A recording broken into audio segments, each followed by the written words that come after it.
Spender. Marriott, captain heno. Bo Harrison y golgeidwad ar y fainc am gyffyrddiad gan Draper at Brobl. Nawr mae yna le, nawr mae yna fygythiad, lawr y dde, Daw Lewis.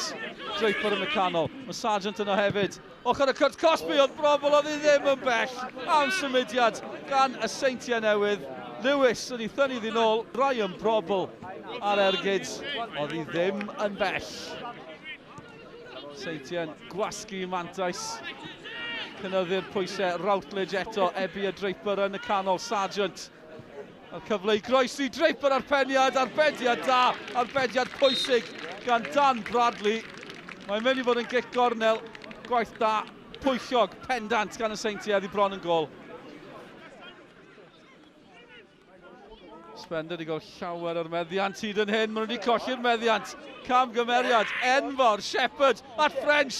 Os yna gyfle i Cambrian a Clydach dros y bar mae'n mynd yn y pen draw. Reid ar ergyd.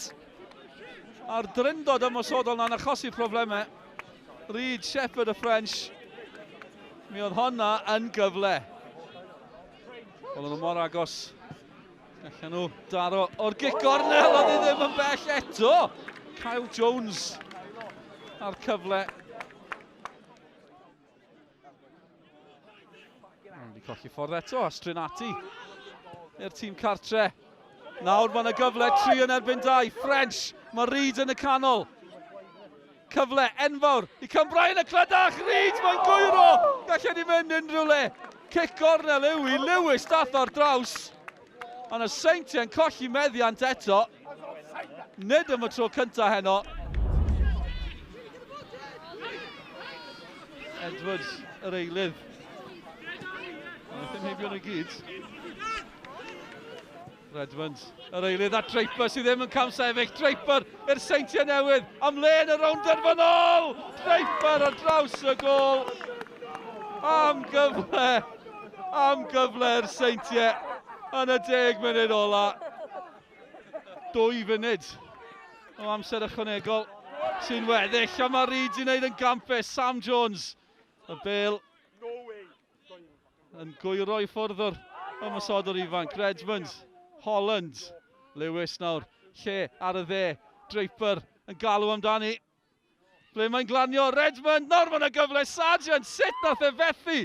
Sut nath y Seintiau fethu'r cyfle yn yr eiliad ola. Mae'n gic gornel, ond am gyfle.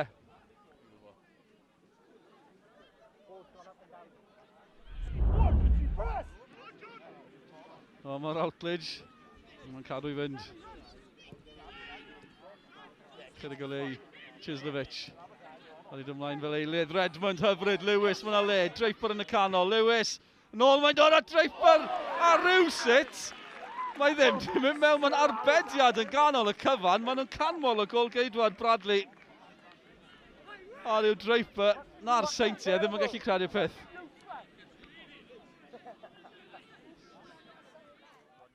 Maen nhw'n pwyso, maen nhw'n sgorio! Mae'n gol! I'r tîm cartre, mae'n stori anhygoel. Mark Crutch yr eilydd sydd i chael. Maen nhw gyd yn heidio i'r cornel. Yn un pentwr. Penigamp. Mae yna Barty yn ton y pandi heno. Cambrian y Clydach ar y blaen. Yn erbyn y Seintiau Newydd. Wel am stori sydd o'n i fan hyn. Y tîm o adran 1 Cyngor y De ar y blaen yn erbyn y Seintiau Newydd. Routledge yn ceisio newid hynny. Y Seintiau yn ceisio newid hynny. Sargent ar draws y gol. O, boes bach oedd hi'n agos. Oedd hi mor agos gan Chris Sargent. Fel na mae wedi mynd heno i'r Seintiau Newydd. Hymami. Lewis yn gallu cadw honna ar y cae. Redmond yn opsiwn hefyd. Wel, yna freichio i fyny. Mae'n gic o'r smotin fan hyn. Mae'n gic o'r smotin i'r Seintiau Newydd. Trosedd yn y Curt Cosby. Dim amheuaeth gan y dyfarnwr. Greg Draper i'r Seintiau Newydd. Dim amheuaeth, mae heibio i Bradley. Maen nhw'n ôl yn y gêm.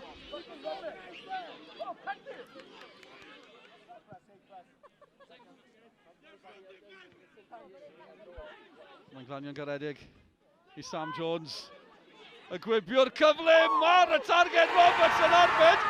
Wel, maen nhw wedi sgorio! Mae'n ail I Cambrian y Clydach. Anhygol! Anhygol! Griffiths yn dathlu. Pawb yn dathlu. Yn ton y pandi. Yr ergyd wreiddiol gan yr eilydd Sam Jones ac Andre Griffiths. Yr eilydd arall oedd yn y fan ar lle.